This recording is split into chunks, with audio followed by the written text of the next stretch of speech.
జాతీయవాద జర్నలిజానికి అసలైన వేదిక నేషనలిస్ట్ హబ్ ని సబ్స్క్రైబ్ చేసుకోండి. నోటిఫికేషన్స్ కోసం బెల్ ఐకాన్ పై క్లిక్ చేయండి.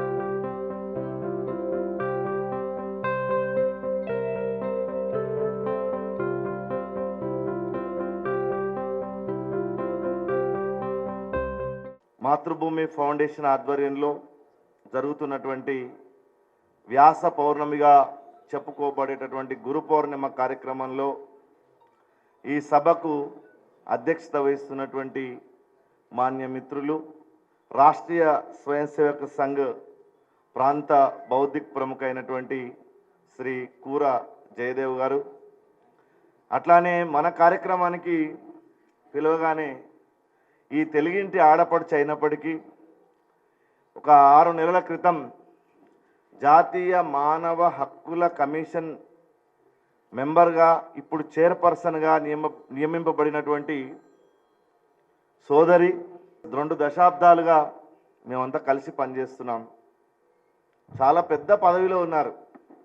ఇక్కడ సంఖ్య చాలా తక్కువ ఉండొచ్చు, మన ఊరు చిన్నది కావచ్చు, కానీ వారు ఉన్నటువంటి స్థానం చాలా గొప్ప స్థానంలో వారు ఉన్నారు. వారు ఇక్కడికి వచ్చినందుకు వారికి స్వాగతం తెలియజేస్తూ ఉన్నాను. అట్లానే ఈరోజు మా అమ్మగారి పేరు మీద మేము గత 10 సంవత్సరాలుగా ఒక స్మారక పురస్కారాన్ని అందిస్తూ ఉన్నాం. దాన్ని అందుకున్నటువంటి 2 పెద్దలు ఈరోజు అనేక గ్రంథాలు రచించినటువంటి మా బిఎస్ శర్మ గారు, అట్లానే తన విజ్ఞాన సరోవర ప్రచురణల ద్వారా సుమారు 52 పుస్తకాలను, అత్యద్భుతమైనటువంటి పుస్తకాలను ప్రింట్ చేసినటువంటి పెద్దలు, రెడ్డి హాస్టల్ చైర్మన్గా పనిచేశారు. ఇటీవల మన ప్రాంతం నుంచి గెలుపొందినటువంటి కొండా విశ్వేశ్వరరెడ్డి గారి చిన్నాయన అవుతారు వరుసకు. మాకు అత్యంత ఆప్తులు, ఆత్మీయులు, చాలా సేవా దృక్పథం కలిగినటువంటి వాడు శ్రీ కొండా లక్ష్మీకాంత్ రెడ్డి గారు.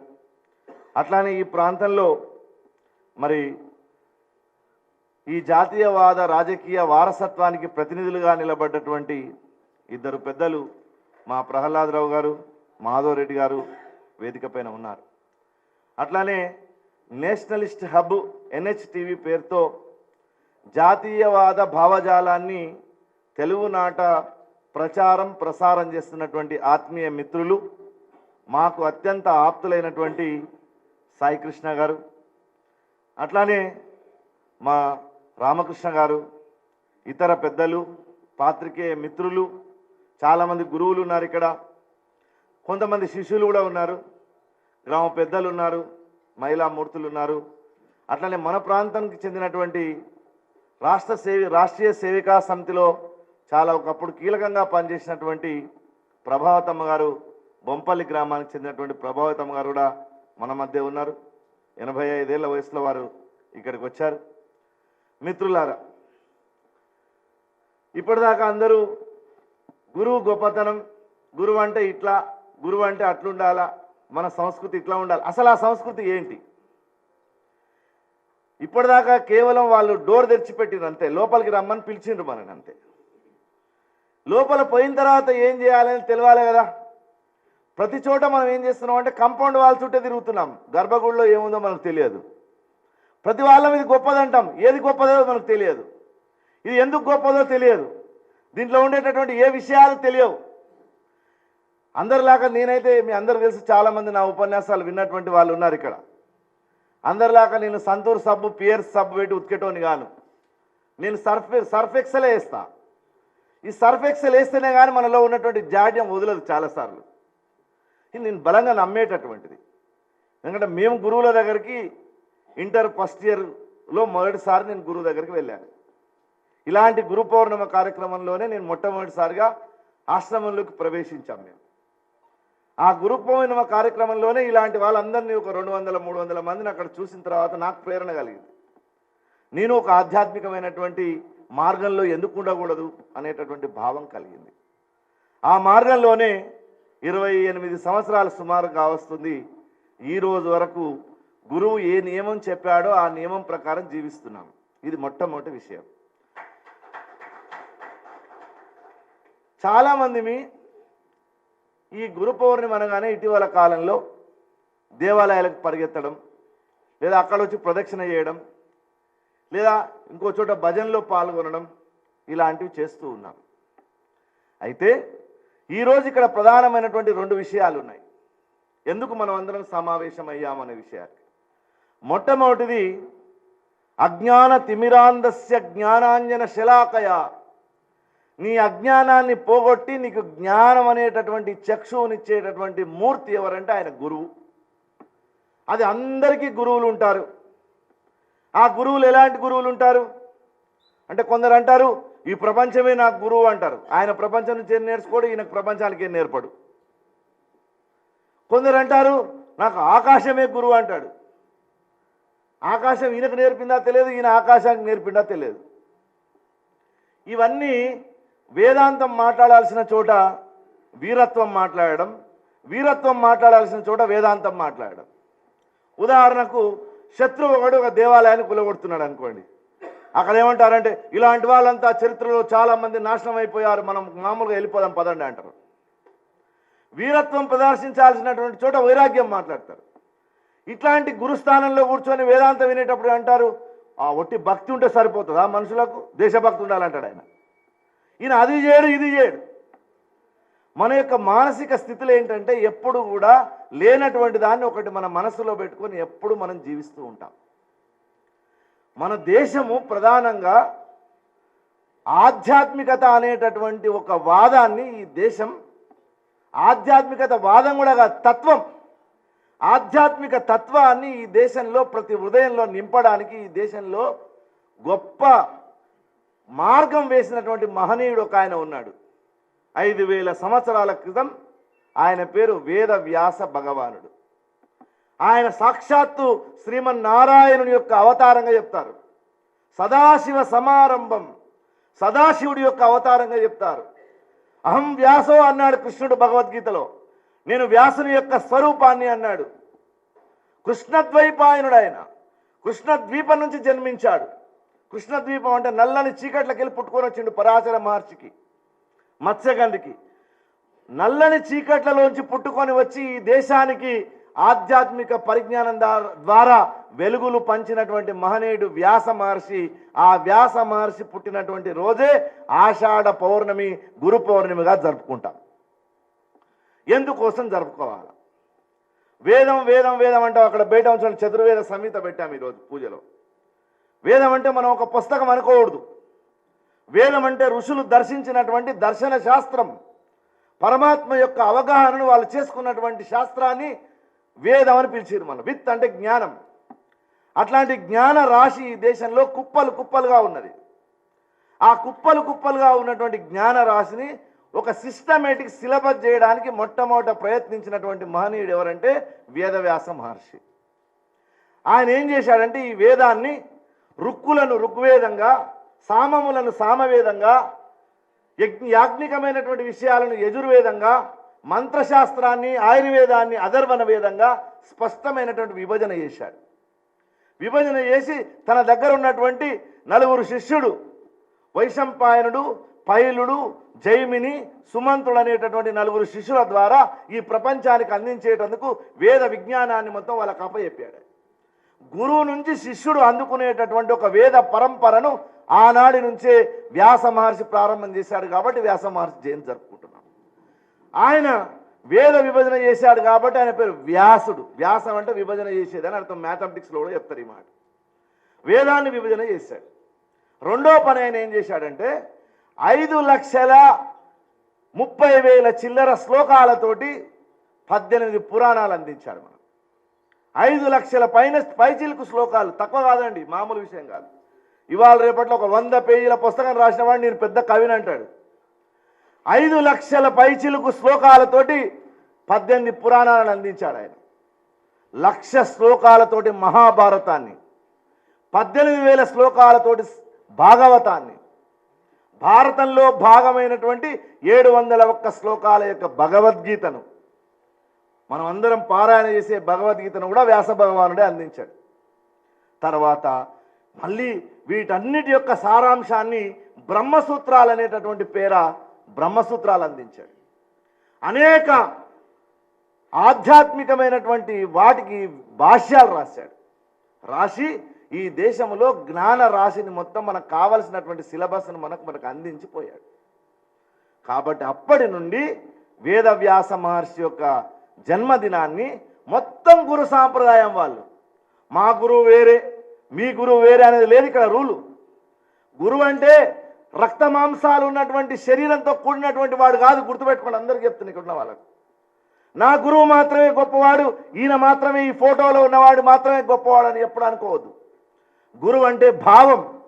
వ్యాసుడు ఉన్నాడండి ఈరోజు, కానీ వ్యాసుడు చెప్పినటువంటి శ్లోకాలు ఈ దేశంలో ఉన్నాయి. శంకరుడు ఉన్నాడా ఇప్పుడు? లేడు. శంకరుడు చెప్పినటువంటి స్తోత్రాలు ఈ దేశంలో ఉన్నాయి. శివరామ దీక్షితులు ఉన్నాడా ఇప్పుడు? లేడు. శివరామ దీక్షితులు చెప్పినటువంటి అద్భుతమైనటువంటి పుస్తకాలు ఈ దేశంలో ఉన్నాయి. రాకంచర్ల వెంకటదాసు ఇప్పుడు బతుకున్నాడా మన కళ్ళ ముందు? కానీ ఆయన రాసినటువంటి 500 కీర్తనలు మన యొక్క నోట్లలో ఆడుతున్నాయి. గురువులు ఎవరు? రక్త మాంసాలు ఉండేటటువంటి వ్యక్తులుగా మీరు ఎప్పుడు భావించొద్దు. గురుత్వం అనేటటువంటిది ఒక తత్వం, అదొక జ్ఞానం, అదొక భావం. ఆ భావాన్ని ఆరాధించేటటువంటి పరమ పవిత్రమైనటువంటి రోజే ఈరోజు గురు పౌర్ణిమగా అందరూ దేశం అంతా ఉండే వాళ్ళు జరుపుకుంటూ ఉన్నారు. అయితే మరి ఈ గొప్ప సాంప్రదాయాన్ని అక్కడ వ్యాస మహర్షి, అంతకంటే ముందు వశిష్ఠుడు, విశ్వామిత్రుడు, తర్వాత వామదేవాది ఋషులు, సనత్ కుమార సనక సనందులాదులు, ఆ తర్వాత కాలంలో దక్షిణామూర్తి, ఆ తర్వాత కాలంలో ఆధునిక కాలంలో ఒక వివేకానందుడు, ఒక దయానందుడు, ఒక రామకృష్ణ పరమహంస, ఒక రమణ మహర్షి, ఒక శంకర్ దేవ్, ఒక నారాయణ గురు, ఒక తుకారాం, ఒక జ్ఞానిబాయ్, ఒక సక్కుబాయ్, ఒక చొక్కమేళ, ఒక లల్లాదేవి, ఒక బసవేశ్వరుడు, ఒక అక్క మహాదేవి, ఒక అల్లమ ప్రభు, ఒక చిన్న బసవేశ్వరుడు, ఒక రమణ మహర్షి, ఒక డాక్టర్ జీ, ఒక గురూజీ, ఇలాంటి మహనీయులంతా దేశమంతా గురువులుగా ఈ దేశం యొక్క సనాతన ధర్మాన్ని నిలబెట్టడానికి వాళ్ళు ప్రయత్నం చేశారు. ఈ సనాతన ధర్మం యొక్క రహస్యాన్ని గురువులు మనకు అందించారు. ఏముంది సనాతన ధర్మం? జిడ్డు కృష్ణమూర్తి అని ఒక గొప్ప ఫిలాసఫర్, ప్రపంచ ఫిలాసఫర్ అయిన వరల్డ్ ఫిలాసఫర్, ఆయన కోట్ల రూపాయల ఆస్తిని ఎడమకాలతో దన్నేసి వెళ్ళిపోయాడు. ఆయన అంత గొప్ప గురువు, మామూలుడు కాదు ఆయన. ఇవాళ ప్రపంచం మొత్తం ఆయన ఫాలోవర్స్ ఉన్నారు, అంత పెద్ద గురువు ఆయన. ఈ రోజుకు ఏదైనా ఫైనల్ టచ్, ఒక అష్టావక్రుని గురించి మాట్లాడాలన్నా, ఒక అవధూత గీత గురించి మాట్లాడాలన్నా, ఒక ఉద్ధవ గీత గురించి మాట్లాడాలన్నా, ఒక హంస గీత గురించి చెప్పాలన్నా, ఆ స్థాయిలో ఆధునిక వేదాంతాన్ని చెప్పగలిగినటువంటి మహానుభావుడు ఎవరంటే ఆయన జిడ్డు కృష్ణమూర్తి. ఆయన ప్రసంగాలు వినడానికి చాలా గొప్ప గొప్ప వ్యక్తులు విదేశాల నుంచి వచ్చారు ఆయన దగ్గర. ఏ దేశం పోతే ఆయన దేశం ఆయనకు స్వాగతం పలికేది. ఆయన ఒకరోజు ఉపన్యాసం చేసి పోతున్నాడు. పోతుంటే ఆయన బయటికి వెళ్ళగానే ఆయన చెప్పులు, ఆయన ఉన్న ఎక్కడైతే చెప్పులు వదిలిపెట్టాడో ఆ చెప్పులు లేవు అక్కడ. చెప్పులు లేకపోయేసరికి ఆయన వెళ్ళి కంగారు పడుతున్నాడు, నాకు చెప్పులు లేవని. ఎవరు అప్పుడే వెంటనే కొత్త చెప్పుల తెచ్చిచ్చారు, తొడుక్కున్నాడు, ముందుకు వెళ్తున్నాడు. పక్కకు పోయిన తర్వాత ఆయన దగ్గర ఉండే సేవకుడు అడిగాడు, ఏమండి మీరు ఇంత నిర్వికార తత్వాన్ని గురించి చెప్తారు, ఆయన ఎక్కడ కూడా ఒక దేవత పేరు కూడా తీసుకోడు, ఇంత నిర్గుణ తత్వాన్ని చెప్పే మీరు ఆ చెప్పుల గురించి ఎందుకంటే మీరు ఇంత బాధపడుతున్నారంటే ఆయన అన్నాడు, నేను చెప్పులు పోయినందుకు బాధపడతలేను, ఎవరికైనా ఆ చెప్పులు దొరికితే నా బోధలు విడిచిపెట్టి నా చెప్పులకు పూజ చేస్తారు కాబట్టి ఆ చెప్పులు నేను తీసుకుందామని వెతుకుతున్నాను ఆయన. ఇవాళ మన దేశంలో ఆధ్యాత్మిక తత్వం అంతా ఈ చెప్పుల పూజలోనే ఉన్నారు. వాళ్ళ యొక్క జ్ఞానం కన్నా చెప్పుల్ని పూజించడం మనకు ఇంపార్టెంట్. ఇలాంటి ఒక స్థితి నుంచి కాపాడేటటువంటిది ఏంటంటే శాస్త్రం. గుర్తుపెట్టుకోండి, శాస్త్రం ప్రమాణం. గురువు నేను ఇవాళ ఉండవచ్చు, రేపు నేను లేకపోవచ్చు, నాకంటే ముందు చాలామంది ఉండొచ్చు. ఈ దేశంలో వందలాది గురువులు ఈ దేశంలో వచ్చారు, నేను పేర్లు చెప్పాను ఇప్పటిదాకా మీకు. ఏ గురువు ఈ దేశంలో శాస్త్రంగా శరీరం ఉండదు, గుర్తుపెట్టుకోండి. వాళ్ళు చెప్పినటువంటి మాటలు వేద ప్రమాణంగా ఉండాలి. ప్రమా ఇతి కరణం ప్రమాణం. ఏది ప్రమాణంగా ఉంటుందో దాని పేరు శాస్త్రం. ఉదాహరణకు మీకు కంటి జబ్బు వస్తే కళ్ళ డాక్టర్ దగ్గరికి వెళ్ళాలి, కానీ నేను అడ్వకేట్ దగ్గరికి వెళ్ళి మాధవరెడ్డి గారి దగ్గరికి పోతా అంటే కుదరదు కదండి. నీ కంటి జబ్బు వస్తే డాక్టర్ దగ్గరికే పోవాలి. లేదా ఒక భూమి పంచాయతీ వస్తే నేను దేవేందర్ రెడ్డి డాక్టర్ దగ్గరికి పోతా అంటే కుదరదు కదా. అప్పుడు తప్పకుండా వకీల్ దగ్గరికే పోవాలి. అంటే ఏది ప్రమాణంగా నువ్వు తీసుకుంటున్నావు, ఏది ప్రమాణమో ఏది పనికి వస్తుందో అక్కడ మాత్రం ప్రమాణం తీసుకుంటున్నావు లౌకిక వ్యవహారంలో. కానీ ఆధ్యాత్మిక వ్యవహారంలో ఎవరు ప్రమాణాలు పాటించట్లేదు ఇప్పుడు. మరి మనకు ఎందుకు అశాంతి ఉంటుందంటే, ఎందుకు అశాంతి ఉండదు? భీష్మాచార్యుడు వాళ్ళ నాయనకు శార్దం పెడుతూ ఉంటే ఆయనకు వాళ్ళ నాయన చెయ్యి బయటకు వచ్చిందట నీళ్ళల్లోంచి. వస్తే అప్పుడు గురువుని అడిగాడట, అయ్యా నేను ఇప్పుడు చేతిలో పెట్టాలి నా పిండము నీళ్ళల్లో వదిలేయాలంటే నీళ్ళలోనే వదిలేసినట. వాళ్ళ నాయన పరీక్ష చేయడానికి పితృదేవతలు ఒకసారి చేయి కనిపించిందట, చేయిలో పెట్టమని చెప్పలే, నీళ్ళలో వేయమంటే నీళ్ళలో వేయాలి అంతే. శాస్త్రం అంటే ఇది, ధర్మం అంటే ఇది. ఏది గురువు నీకు ఈ దేశంలో ప్రామాణికంగా చెప్పాడో, ఏ గ్రంథాలు ప్రామాణికంగా ఉన్నాయో ఆ గ్రంథాలను ఆచరించడమే ప్రమాణం. ఇది నిజమైన ఆధ్యాత్మికత, గుర్తుపెట్టుకోండి. అందరికీ చెప్తున్నాను, ఏది ప్రమాణంగా పాటించాలి. ఇన్ని పుస్తకాలు ఉన్నాయి కదా సార్, ఇంతమంది దేవుళ్ళు ఉన్నారు కదా సార్, ఇంతమంది గురువులు ఉన్నారు కదా అని ఈయో పెద్ద ప్రశ్నలు. ఈ మధ్య మనం వేధించే ప్రశ్నలు.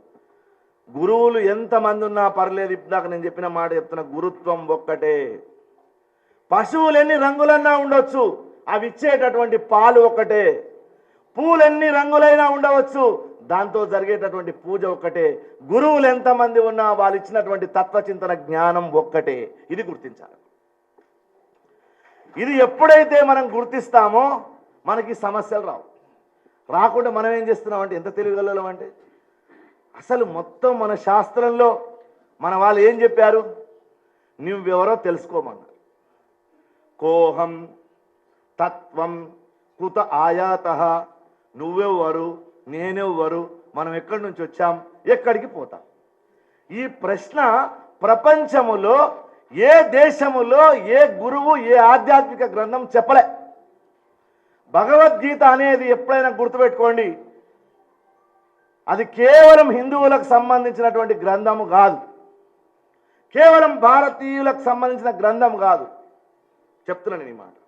ఇంకో మాట కూడా చెప్తున్నా, ఎన్హెచ్ఆర్సి చైర్మన్ మన వేదిక పైన ఉన్నారు కాబట్టి, భారతీయ తత్వచింతన అనేది కూడా లేదు.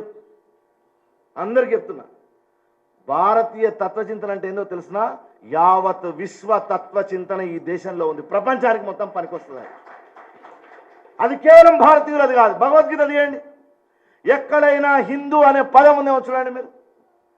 ప్రపంచంలో ఏ దేశం వాడైనా భగవద్గీత చదువుకుంటున్నాడు కాబట్టే ఇవాళ మీరు రష్యాలో ఎన్ని ఇస్కాన్ సెంటర్లు కృష్ణ భక్తితోటి మారుమోగిపోతున్నాయి దేశాలన్నీ కూడా. ఎందుకు మారుమోగిపోతున్నాయండి? మీరు అనుకుంటున్నారు మనవాడెవడో వెళ్ళి మెల్లగా మతం మార్చింది అనుకుంటున్నారా? నో. ఎవడైనా సరే భగవద్గీత మీరు చదివితే ఎక్కడ కూడా కులము మతము ఏ సంబంధం లేకుండా మానవుని యొక్క ఆధ్యాత్మిక వికాసానికి సంబంధించినటువంటి గ్రంథము కాబట్టి ఇవాళ ఊగిపోతున్నారు వాళ్ళు. మనమేం ఊగుతున్నాం? మనం ఊగేటోళ్ళని చూస్తాం, మనం పాటలు పాడేటోళ్ళని తోడుకొచ్చుకుంటాం, మనం పాటలు పాడము. మనం భజన ఏం చేసే వాళ్ళని చూస్తాం, పిల్లలు పాటలు పాడితే చూస్తాం. పిల్లలు చాలా బాగా పాడుతున్నారు, నీకేమొస్తుంది? నీకేమీ రాదు. ఏమీ రాకపోవడమే మన ప్రత్యేకత. ఎందుకు ఇట్లా అయిపోయినామంటే మనకు తెలుసు, మనకు ఆధ్యాత్మిక పరిజ్ఞానం లేక కాదు, ఆధ్యాత్మిక పరిజ్ఞానాన్ని మర్చిపోయినాం. రోగగ్రస్తులు 3 రకాలు ఉంటారు, గుర్తుపెట్టుకోండి. ఓనికి రోగం వచ్చిన సంగతే తెలియదు వాడికి. ఫస్ట్ ఆఫ్ ఆల్ ఏంటంటే రోగం ఉన్న సంగతి తెలియదు తిరుగుతున్నాడు. వానికి షుగర్ ఉంటుంది, బీపీ ఉంటుంది, థైరాయిడ్ ఉంటుంది, అన్ని రోగాలతో తిరుగుతుంటాడు. ఎన్నడో హార్ట్ అటాక్ చచ్చిపోయాడని మనకు పొద్దున్నే మెసేజ్ పెడతాడు వాడు. వానికి రిప్ అని పెట్టే వరకు మనకు వాడు చచ్చిపోయిన సంగతి తెలియదు. ఇది రోగగ్రస్తుని తెలియకుండా రోగం ఉన్నటువంటి వాని పరిస్థితి. వాడు ఆధ్యాత్మికత అనేది పట్టకుండా తిరుగుతుంటాడు వాడు.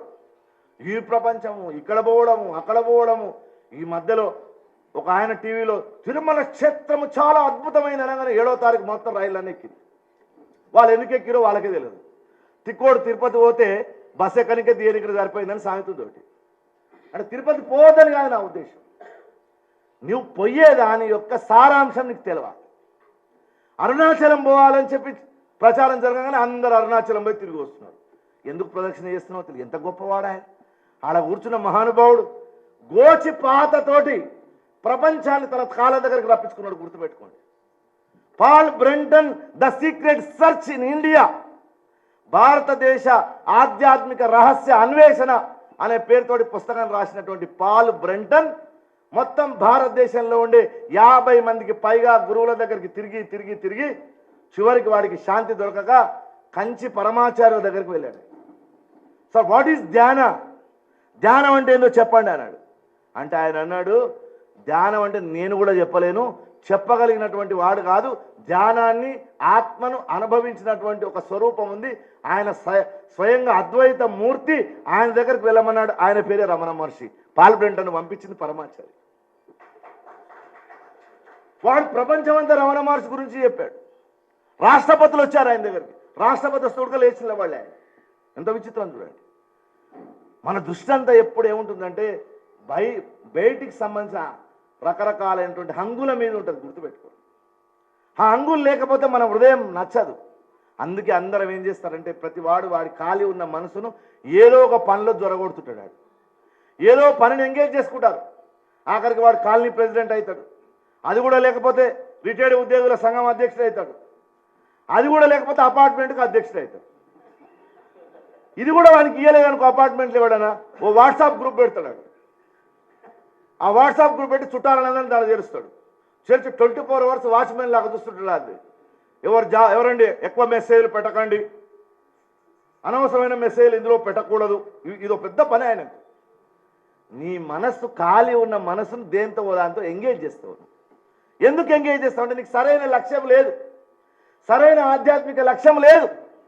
ఎవరికైతే సరైన ఆధ్యాత్మిక లక్ష్యం లేకుంటుందో వాళ్ళు ఏం చేస్తారో ఏం భక్తి చేస్తారో వాళ్ళకే తెలియదు. స్వయంగా వేద భగవానుడు అంటున్నాడు, నా ధనేన నా ప్రజయా, ధనము చేత కానీ సంతానము చేత కానీ యజ్ఞాల చేత కానీ నువ్వు పొందలేవు.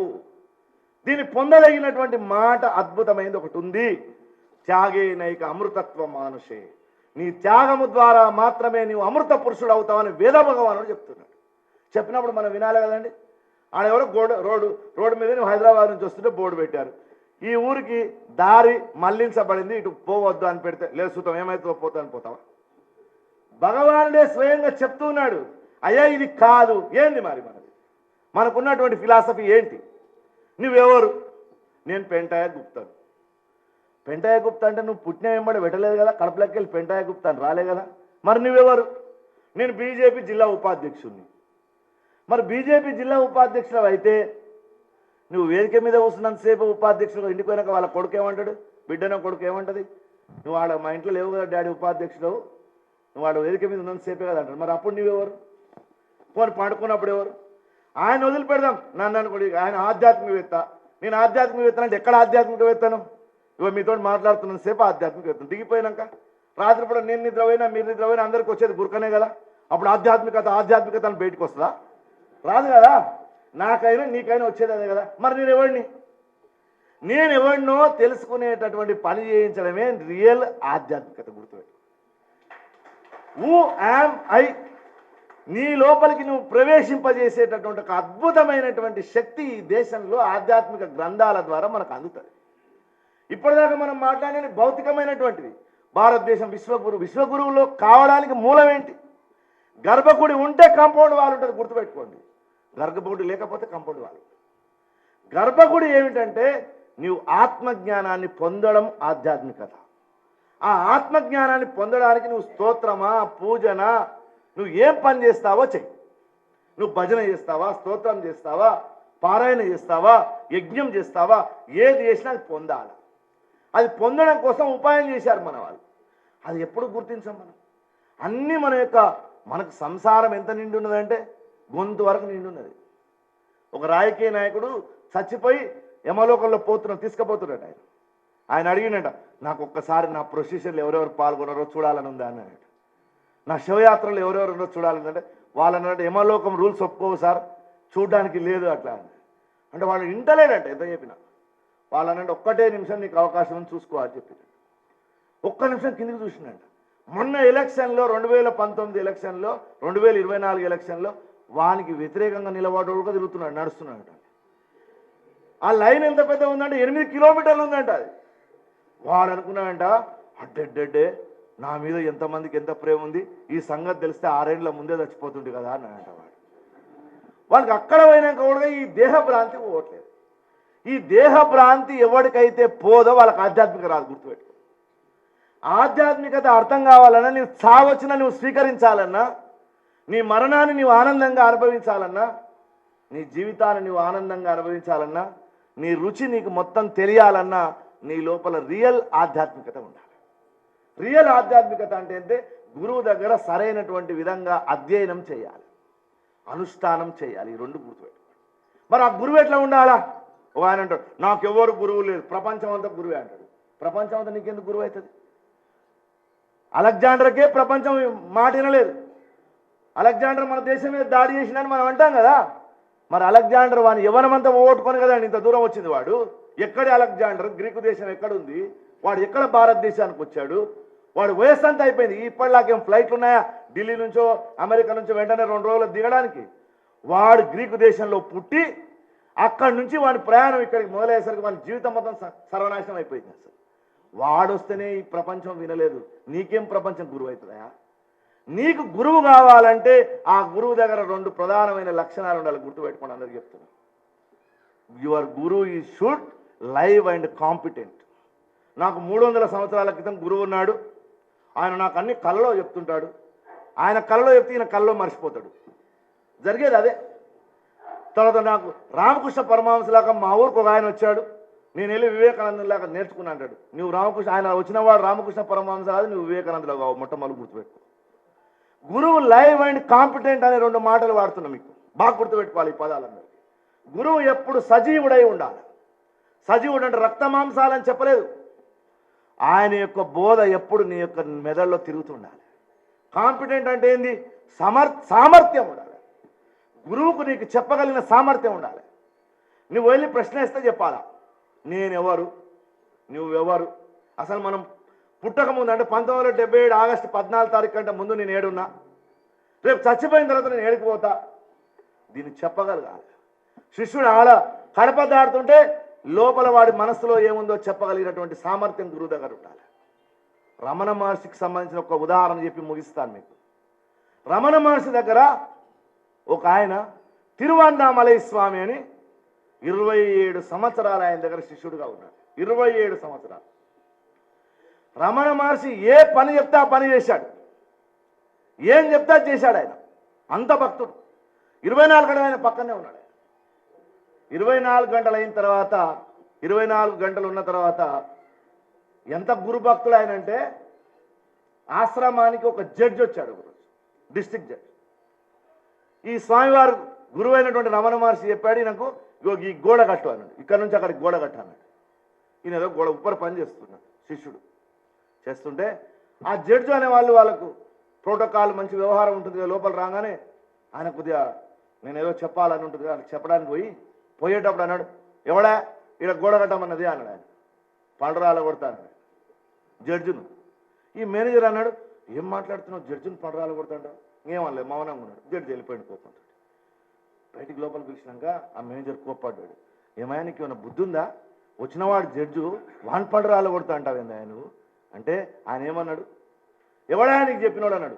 నన్ను ఎందుకు కడుతున్నావా అంటే నేను ఏమనకపోతుంటే, ఎవడా నీకు చెప్పినోడు అని ఎవరు తిట్టిండు, నా గురువుని తిట్టిండు. వాడు కోపం వచ్చి, వాడు జడ్జి అయినా సరే ఎవడైనా సరే అన్నాడు. ఇంత పెద్ద భక్తుడు ఆయన. ఇంత భక్తుడైతే చివరికి ఆయన అంత ఆత్మజ్ఞానం పొందిన తర్వాత లాస్ట్లో 24 ఏళ్ల తర్వాత రమణ మహర్షి చెప్పాడు, నీకు అన్నీ తెలిసినాయి, నువ్వు వెళ్ళిపోవాలి, నువ్వు ఉండాల్సిన అవసరం లేదు ఇక అంటే. ఆయన వెళ్ళి, మీరు ఇప్పటికీ అరుణాచలం వెళ్తే మనం గిరి ప్రదక్షిణ చేస్తుంటే పల్లా కొత్త అని వస్తుంది, ఒక 500-600 మీటర్ల దూరంగా. రమణ మహర్షి ఆశ్రమానికి పల్లా కొత్త అనే ఒక ఆశ్రమం కేవలం 500-600 మీటర్ల దూరంలో ఉంటుంది, చిన్నది. ఆడ ఆయన సమాధి ఉంది ఇప్పటికీ. ఆ స్వామి అక్కడ చిన్న గుడిసె చేసుకొని ఉన్నాడు. రమణ మహర్షి ఎప్పుడన్నా బుద్ధి పుట్టినప్పుడు నడుచుకుంటూ ఆ గిరి ప్రదక్షిణ చేసేటప్పుడు, ఆయన పరిక్రమ చేసేటప్పుడు ఆయన దగ్గరికి వెళ్ళి కూర్చొని వచ్చేవాడు. ఒకరోజు ఈ రోజు అయిన తర్వాత గురువు మరి అప్పటి వరకు 24 ఏళ్ల సంబంధం కదా, రోజు ఇద్దరు మాట్లాడుకున్నారు కదా. సాయంత్రం కాగానే గురువు దర్శనానికి వచ్చేవాడు. రమణ మహర్షి దగ్గర వచ్చి ఇట్లా కూర్చొని వెళ్ళిపోయేవాడు. 2 రోజులు అయిన తర్వాత రమణ మహర్షి ఏం చేశాడంటే, ఆయన లోపలికి రాగానే ఓ దుప్పటి తీసుకొని మూసుకుంటున్నాడు. ఏంటమ్మా నన్ను చూడగానే దుప్పటి మూసుకుంటున్నాడు, ఈయన అర్థం కావట్లేదు. ప్రతిరోజు వస్తున్నాడు ఆయన, ఆయన కాళ్ళు పెట్టిండో లేదో దుప్పటి తీసి తల మీద వేసుకుంటాడు, కనిపించకుండా, మొహం కనిపించకుండా. 3 రోజులు అయిన తర్వాత దగ్గరికి వెళ్ళి అడిగాడు, స్వామి నేను నా వల్ల ఏమైనా పొరపాటు జరిగిందా, నేను రాగానే ముఖం మూసుకుంటున్నావు, ఏమైంది అన్న.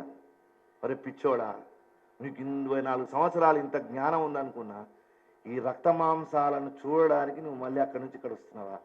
నువ్వు ఎప్పుడు అనుకుంటే అప్పుడు అక్కడ నీకు కనిపించేవారు. నేను ఎప్పుడు కావాల్సి అప్పుడు నన్ను దర్శనం చేసుకునే శక్తి నీకుండి మళ్ళీ నన్ను చూడడానికి వస్తున్నావు. రేపు ఈ శరీరం లేకపోతే నువ్వేం చేస్తావన్న వెంటనే వెళ్ళిపోయాడు. ఎంత విచిత్రం అంటే అతి కొద్ది రోజులని రమణ మహర్షి శరీరాన్ని దేహత్యాగం చేశాడు. చేస్తే దేశ విదేశాల నుంచి వందలాది మంది ప్రముఖులు రమణ మహర్షి యొక్క సమాధి చూడడానికి వచ్చారు. కానీ 500 మీటర్ల దూరంలో ఉన్నటువంటి అన్నామలై స్వామి మాత్రం రమణ మహర్షి దగ్గరికి కాలు పెట్టలేదు. గుర్తుపెట్టుకోండి. ఇది గురువు యొక్క ఆత్మజ్ఞానాన్ని అర్థం చేసుకున్న వాడి యొక్క పరిస్థితి. ఇలాంటి ఒక అద్భుతమైనటువంటి సిలబస్ను ఈ దేశం ఆధ్యాత్మికత పేరుతో ఆత్మజ్ఞానం పేరుతో అందించింది. అది ఎలాంటిదంటే అరటి పండు లాంటిది. దాని చుట్టూ మనం అందరం వేస్తున్నది కవచం. అరటిపండు మీద ఉండే తొక్క. అరటిపండు యొక్క తొక్క మనకు విలువైంది కాదు, అరటి పండు విలువైంది. కానీ తొక్క తీసిన రెండో క్షణం అరటిపండు చుట్టూ ఈగలు వాళ్తాయి. గుర్తుపెట్టుకో, దోమలు వాళ్తాయి. అరటిపండు పనికిరాదు. ఈ ఆధ్యాత్మికత అనేది రక్షింపబడడానికి దేశం కోసం ధర్మం కోసం పనిచేసేటటువంటి కవచం అవసరం. దానికోసం మనం అందరం పనిచేయాలి. ఇలాంటి ఒక అద్భుతమైనటువంటి ఆధ్యాత్మిక శక్తిని ఈ దేశంలో వ్యాస భగవాను ద్వారా సుమారు 7 లక్షల శ్లోకాల సిలబస్ మనకుంది. అయ్యా దాన్ని మొత్తం నువ్వు చదవలేకపోతే పర్లేదు. ఆయన 7 లక్షల శ్లోకాల సిలబస్ను 701 శ్లోకాల భగవద్గీతగా మనకు అందించారు.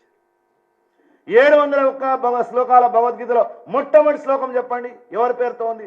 ధృతరాష్ట్ర ఉవాచ. అరే భగవద్గీత తెరవంగానే ఎవరి పేరు ఉండాలి? భగవాన్ ఉవాచ కదా ఉండాల్సింది. ధృతరాష్ట్ర ఉవాచ ఏంది? గుడ్డివాడైనటువంటి ఆయన ఉవాచ ఏంది? అందుని యొక్క ఉవాచ ఏంటి?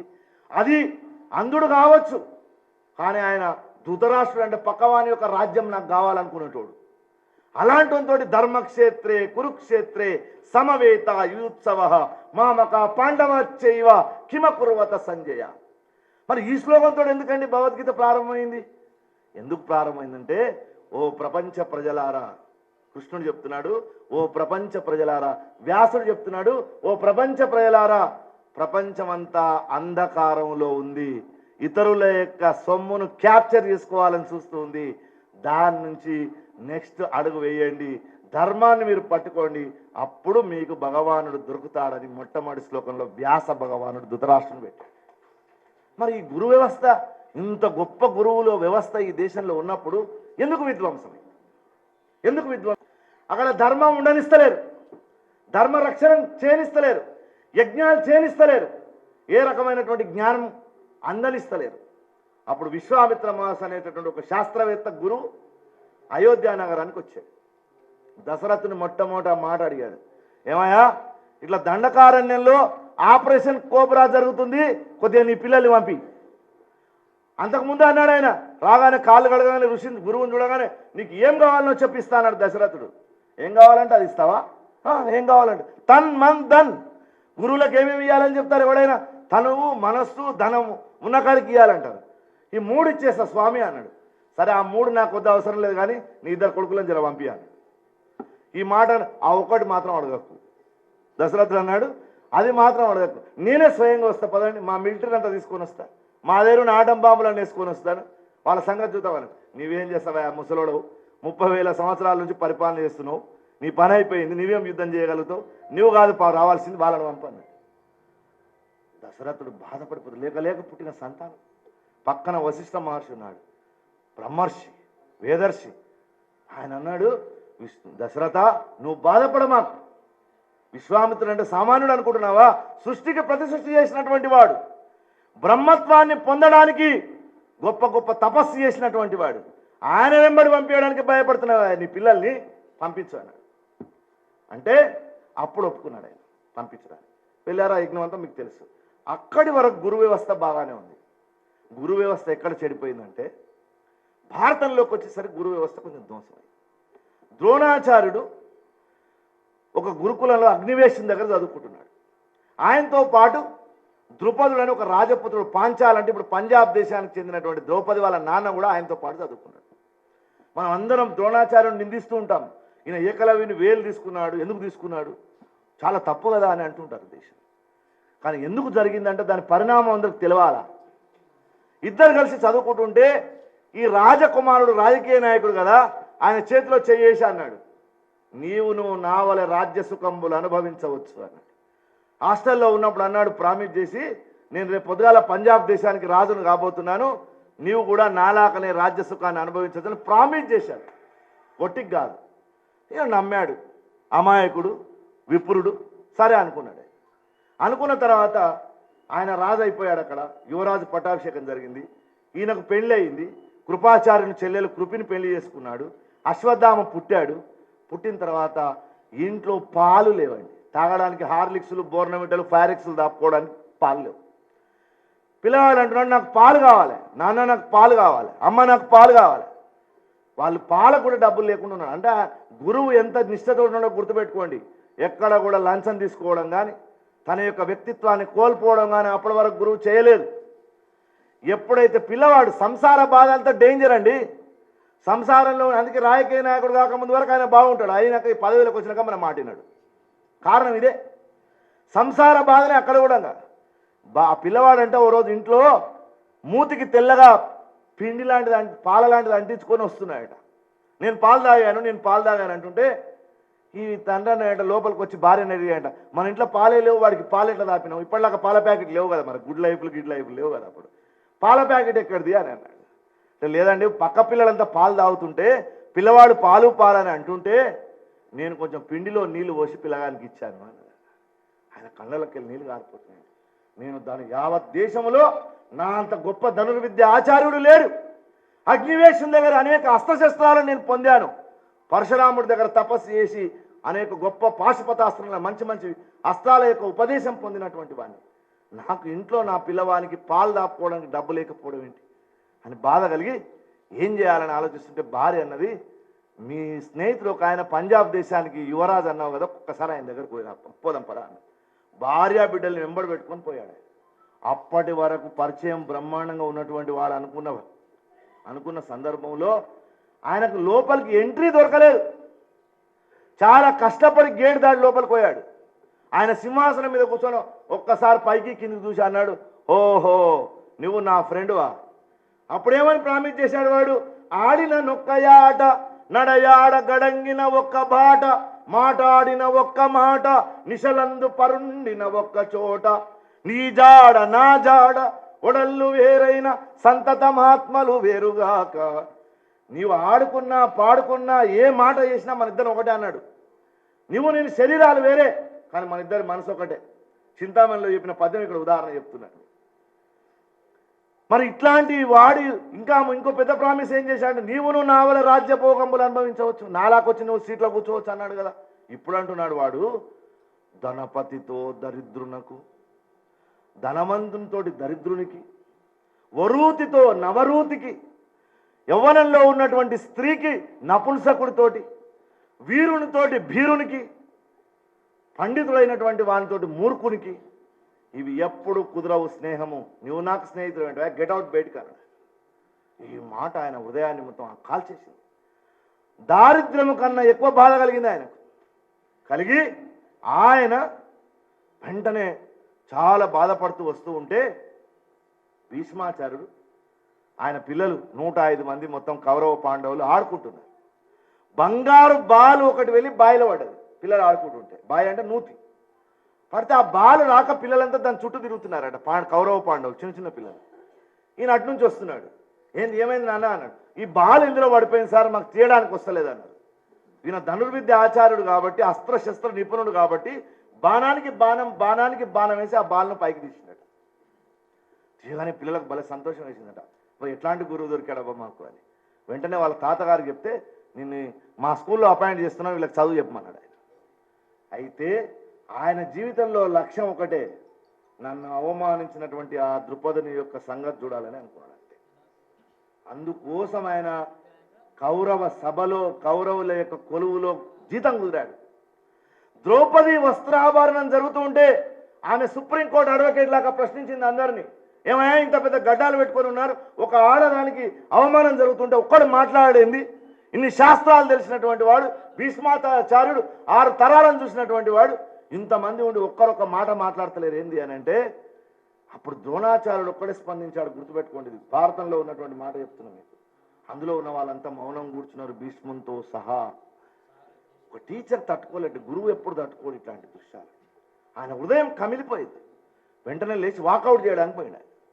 చెత్త సభ ఇది, పనికిమాలిన ఉద్యోగం ఉంటే ఎంత పోతే ఎంత, ఒక ఆడపిల్లకు అవమానం జరుగుతుంటే నేను ఇక్కడ కూర్చోవడం ఏందని లేచి బయటకు వస్తున్నాడు. వెంటనే దుర్యోధనుడు అశ్వత్థామకు మెసేజ్ పెట్టిండు, your father is going out side, please stop అని.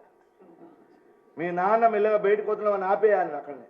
వాడు అడ్డం పోయాడు కారు దగ్గరికి. డాడీ నువ్వు పోతే పో, నేను ఒక్క నిన్నే ఉంటాను. ఉన్నోడు ఒక కొడుకు, వాడిని ఎట్లా ఇడిచిపెట్టిపోవాలా? ఆయన వెంటనే చెయ్యమ్మ ఉన్నవాడు ఒక్కడి ఇక్కడికి పోతే నేను పోయి ఏం చేయాలా?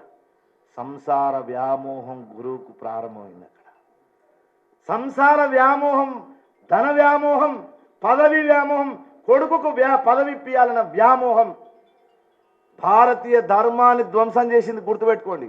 అదే అశ్వత్థామ చివరికి యుద్ధం మొత్తం అయిపోయిన తర్వాత దారుణమైనటువంటి అస్త్రాన్ని పాండవుల మీద వేయడానికి ప్రయత్నం చేస్తే శ్రీకృష్ణ పరమాత్మ దాన్ని ఆపాడు.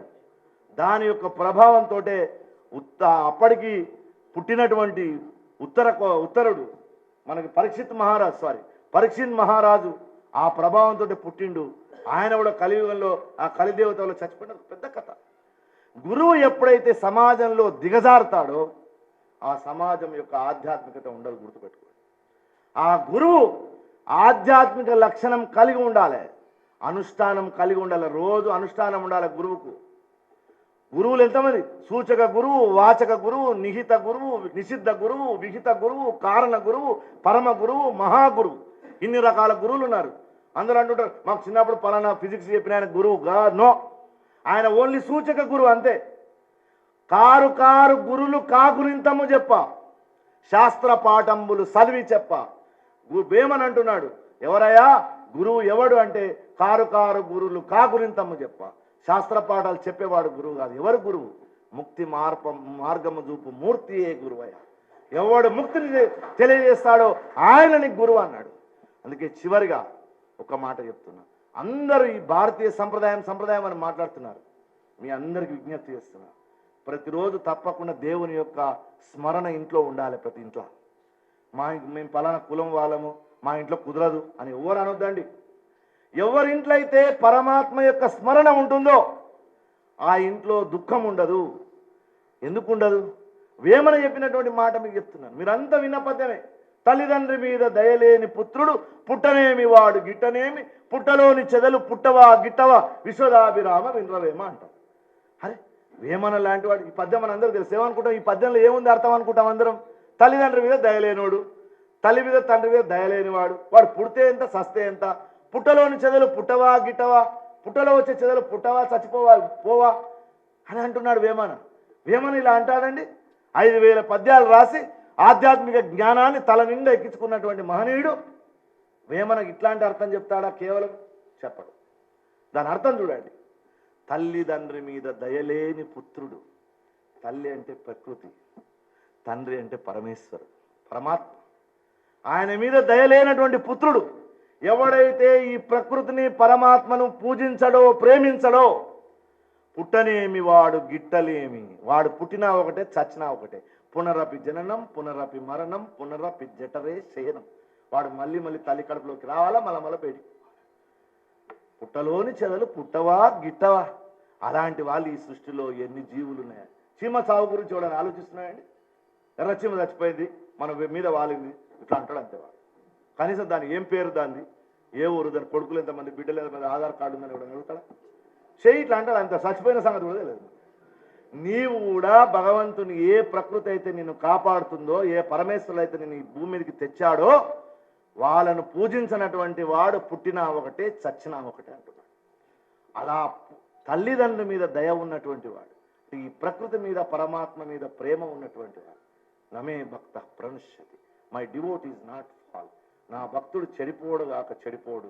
అనన్య చింతయంతో మాం ఏ జనా పర్యుపాసతే తేషాం నిత్యాభిర్యుక్తానాం యోగక్షేమం వహామ్యహం. వాణ్ణి అనన్యమైనటువంటి కాపాడంలో నేను ముందు ఉంటానని కృష్ణుడే చెప్తున్నాడు. సో గురువు యొక్క మార్గం అంటే ఇది గుర్తుపెట్టుకోండి అందరు. గురువులు చెప్పింది ఏంటంటే తప్పకుండా ఆధ్యాత్మిక పరిజ్ఞానం కలిగి ఉండాలి. పెద్దలైనటువంటి వాళ్ళ శాస్త్రాలను అధ్యయనం చేయండి, తప్పేమి కాదు. అన్నీ పోసుకోలు ముచ్చట్లు. ఈ యాత్ర పోయి వచ్చినాం, ఆడికి పోవడం, ఈడ ఫోటోలు, ఆడ సెల్ఫీలు, ఈడ ఫేసులు, ఆడ బుక్కులు, ఈడ ఇన్స్టాలు, ఇవే ఎక్కువైపోయినాయి మనకు. కానీ నిజంగా ఆధ్యాత్మికత మన హృదయం నిండా ఉందా అని మనం పరిశీలించుకోవాలి. దాన్ని కూర్చొని రండి, మాట్లాడదాం. మాకు తెలిసిందంటే మేము చెప్తాం, మీరేమన్నా చెప్పవచ్చు, తప్పు కాదు. కాబట్టి అట్లాంటి ఆధ్యాత్మికత వైపు మనం ప్రయాణం చేయాలని మా పరిగి పట్టణంలో నాకు ఆత్మీయులైనటువంటి వాళ్ళు, నా శిష్యులు ఉన్నారు, తెలిసిన వాళ్ళు ఉన్నారు, పెద్దవాళ్ళు ఉన్నారు. అందరూ ఇట్లాంటి ఒక మార్గం వైపు ప్రయాణం చేయాలనే ఒక ఉద్దేశంతో ఈ కార్యక్రమాన్ని ఏర్పాటు చేయడం జరిగింది. కాబట్టి దానికి అందరికీ దూరాల నుంచి వచ్చినందుకు మీ అందరికి నేను కృతజ్ఞతలు తెలియజేస్తున్నాను. నిజానికి మనం తోటలో ఇంకా పెద్దగా చేసుకోవాలనుకున్నాం. వర్షం కారణంగా దీన్ని కుదించుకొని ఈ కార్యక్రమాన్ని ఇక్కడ చేసుకుంటున్నాం. ఇది ఏదో నేను చేస్తున్నా కాబట్టి మీరు వచ్చినా అని అనుకోకండి పొరపాటున కూడా. ఇది గురువులందరి పూజ కోసం మీరు వచ్చారు. నన్ను బలకరియలేదు, నా మూతి ఇక్కడ పెట్టాడు, ఆయన కాళ్ళు ఇక్కడ పెట్టాడు. మన దరిద్రం అంతా ఇదే ఉంటుంది. ఆడవిళ్ళకి బట్టలు పెడుతుంటాడు, ఆడు మూతి తిరిగి చూస్తాడు. ఆమె ఏందమ్మా ప్రాబ్లం అంటే, మా ఆడవిళ్ళకి బట్టలు పెడుతుంటే ఆమె మూతి అంతా బిగ్గర పెట్టుకున్నది. పెట్టుకుంటే ఏమైంది? బట్టలు అయితే పెట్టుకున్నది కదా, మూతి పెట్టుకుంటే నీకేమవుతున్నది? ఈ మూతులను బంద్ చేయండి. వాళ్ళు కలవలేదు, వీళ్ళు కలవలేదు, వీళ్ళతో అవన్నీ ఏమి లేవండి, అవన్నీ ఏమి లేవు, రూల్స్ లేవు. ఎందుకంటే ఇంత సీరియస్గా చెప్పడానికి మీ ఉద్దేశం ఏంటంటే ఎంతో కొంత పరిజ్ఞానం ఉన్నటువంటి పెద్దలు నా ముందు ఉన్నారు కాబట్టి ఆ పరిజ్ఞానం వైపు మీరందరూ ప్రయాణించాలని, మనం అందరం కలిసి కూర్చోవచ్చు, రావచ్చు, మా దగ్గరికి మీరు రావచ్చు. ఇక్కడే ఉంటున్నాం, లోకల్నే ఉంటున్నాం. గర్కా మురిగి దాల్ బరాబర్ అని ఒక సామెత ఉంటుంది ఉర్దూలో. అంటే ఇంట్లో ఉన్నటువంటి కోడిపిల్లనంట పప్పుతోటి సమానం అంటది. అమ్మ పరిగిలనే ఉంటాడు కదా, ఏముంది, బండి మీదే తిరుగుతుంటాడు, ఆయనకేముంది. ఇట్లాంటి మెంటాలిటీ ఉంటుంది కదా, దీన్ని తీసి పరస్పర భావ వినిమయం జరగాలి. అప్పుడు మన యొక్క నిజమైన ఆధ్యాత్మికత బయలుపడుతుందని తెలియదు. ఈ వీడియో మీకు నచ్చినట్టయితే లైక్ చేయండి, 10 మందికి షేర్ చేయండి. అలాగే కామెంట్ల రూపంలో మీ అభిప్రాయాలను మాతో పంచుకోండి. Nationalist hub group of channels ను సబ్స్క్రైబ్ చేసుకుని తెలుగునాట జాతీయవాద జర్నలిజాన్ని ప్రోత్సహించండి. ఈ వీడియో కింద ఉన్న బెల్ ఐకాన్ పై క్లిక్ చేయడం మర్చిపోవద్దు.